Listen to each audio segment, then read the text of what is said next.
In this video, we are looking at hypertensive crisis, which is a form or a stage of hypertension. In the previous video, we have looked at management, diagnosis and management of pre-hypertension, stage 1 and stage 2. So we are completing it in this video by looking at how can we manage patients with hypertensive crisis. And as we begin, we remind you to subscribe if you haven't subscribed, like the video, go to the below button and like the video, then share to others. So with hypertensive crisis, by definition, is whereby someone is with hypertension but with blood pressure greater or equal to 180 over 120 millimeters of mercury. So this patient whereby systolic is greater or equal to 180, then diastolic is greater or equal to 120 millimeters of mercury. So this person is said to be having hypertensive crisis. And this hypertensive crisis is categorized into two. So whenever you do a blood pressure on two different occasions, and you find the pressure is 180, is over 180, that is systolic, and over 120 for diastolic, then you have to do these things. So if you find this is our patient, so what you do, you assess for signs. Here you assess for signs of organ damage.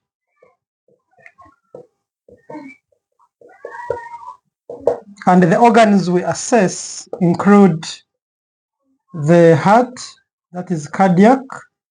We assess the heart, we assess the brain, we assess organs like the eyes, we look at the kidney,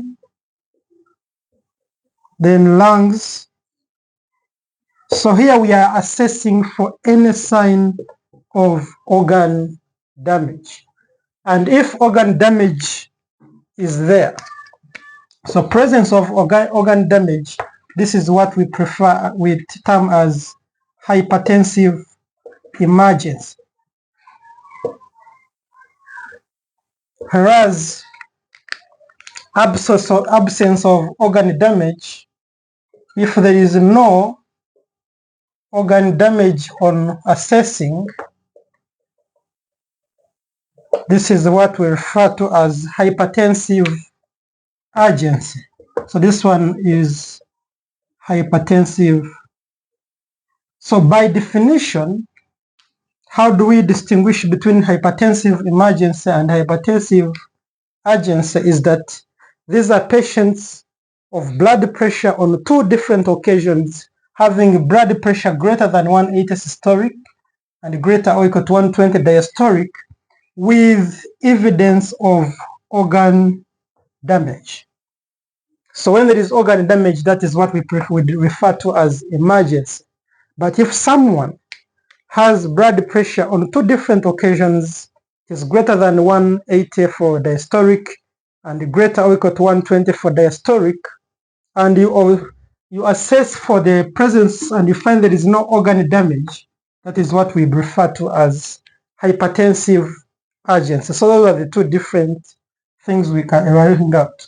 So in this video, we're going to see how do we manage patients with hypertensive emergency and patients with hypertensive urgency. So you'll find these ones can have signs of heart failure, or if there is brain encephalopathy, you find someone who has headache, then confusion, dizziness, and restlessness. That is due to brain encephalopathy. Then if there is blood vision, means, or sometimes you can assess for presence of papilledema, or you can check for presence of retinal hemorrhage. and presence of retinal hemorrhage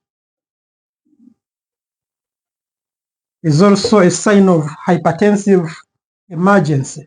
Then you can also assess the kidney. Then you can also look for presence of pulmonary edema due to respiratory failure. Then the kidney function, you assess for presence of CKD.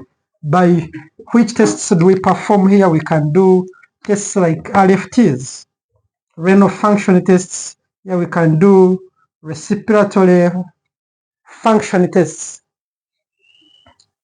whereby we look at lung capacities. So here we can assess the eyes. Then we can also do, to rule out brain encephalopathy, we can do MRI to rule out that. Then with the heart, we can order for cardiac markers. We can order for cardiac markers.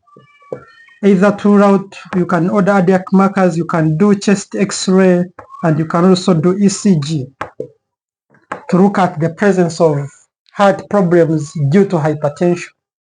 So these are some of the things we do. And how do we manage this person with hypertensive emergency? Patients with hypertensive emergency, this is a critical condition. And if not taken care of immediately, we can lose this patient due to organ failure. So what we do, this patient immediately when we assess and we see there is end organ damage, the first thing we do on management, we admit, this patient is admitted. You admit the patient, and after admitting the patient, you immediately start with IV, because the goal is to reduce this pressure from 180.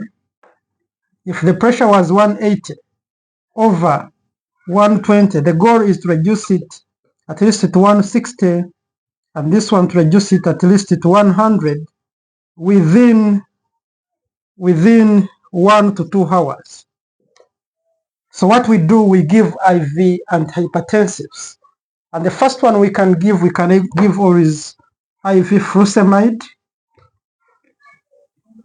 If there is no need of reducing it drastically, but if you assess that it needs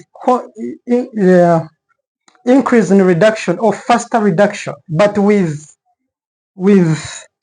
as you continue to monitor, you can give IV hydralazine.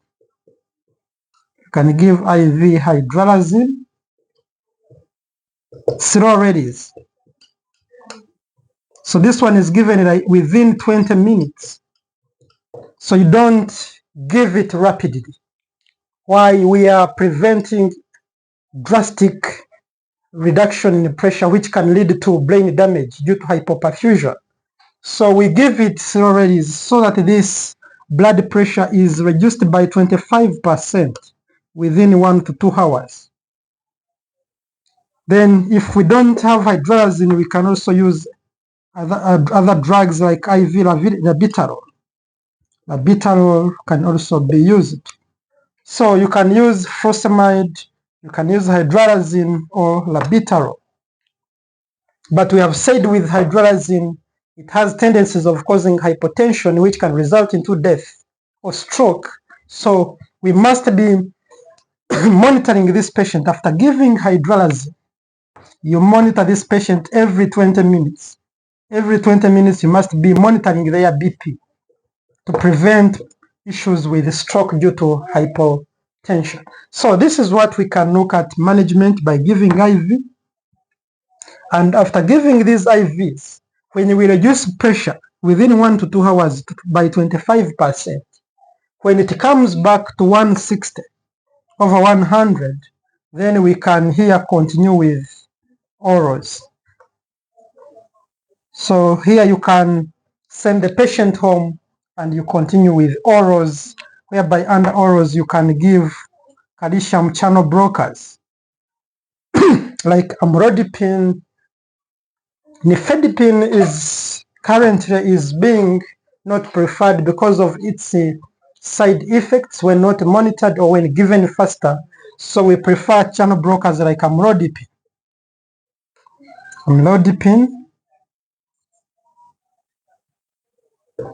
Or we can give nifedipine, but it should be slow release, and it is given orally. And we can combine these drugs, we can give them in combination with either an ARB stroke ACE inhibitor, or you can give a thiazide. So you give them in combination. So after you have given IV and you have brought back the pressure at 160/100, then you tell the patient to go home and continue with oral antihypertensives like calcium channel blocker, that is amlodipine or nifedipine. But nifedipine, because of its side effect, it needs monitoring and it should be given as a slow release orally. Then you can combine them with either ARB, that is losartan, temrusartan, condensatan, or you can give an enalapril or captopril. So you can give two drugs in combination, but we normally say never combine ARB with an ACE inhibitor. That one we should always take note. So this is how you can manage hypertensive emergency.